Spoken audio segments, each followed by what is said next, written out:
defining moment of the revolution. That was the same year in which the mercenary expedition at the Bay of Pigs was defeated. Most crucial in the literacy campaign was how both the teachers, largely young women, and their students, largely peasants, would transform themselves in the process. Yes, learning to read and write is of enormous importance, but doing that through voluntary labor was transformative for both teachers as well as students. In the patriarchal world of that era, the tens of thousands of young women were forever marked by that experience. If you haven't seen it, I encourage you to see and share with others Catherine Murphy's wonderful documentary about the literacy campaign, Maestra. The literacy campaign, I contend, was a decisive moment in understanding why the Cuban Revolution was able to survive in the face of Washington's 5-decade-long unrelenting hostility. The entire process in those first 3 years of the revolution revealed two indispensable requirements for making a revolution: the conquest of state power and the kind of leadership that Fidel provided. Without a Fidel in this most crucial stage in the revolution, its survival, I am convinced, would not have been possible.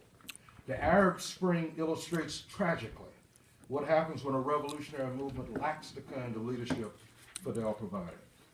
Some of the more savvy voices of the media, capitalist media, did mention, almost in passing, some of the social gains of the revolution, such as Cuba's internationally well-known healthcare and education system. But what that media went out of its way to not report is Cuba's decade-long and proud record of proletarian internationalism. Nelson Mandela captured it best when he visited Cuba not long after coming out of prison in 1990, when he told a mass rally in Matanzas, Cuba, that, quote, were it not for what you did in Angola in 1988, I would not be able to be here today with you. He also said, quote, what other country can point to a record of greater selflessness than Cuba has displayed in its relations with Africa, unquote.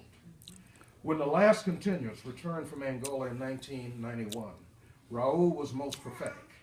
In a speech, he said that what the Cuban volunteers had done in Angola helped to save the Cuban Revolution.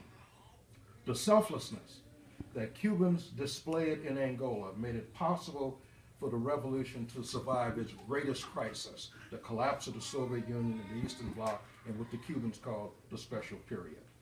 Perhaps the most noble and self-sacrificing moment of the revolution's proletarian internationalism is what it did in West Africa in the summer and fall of 2014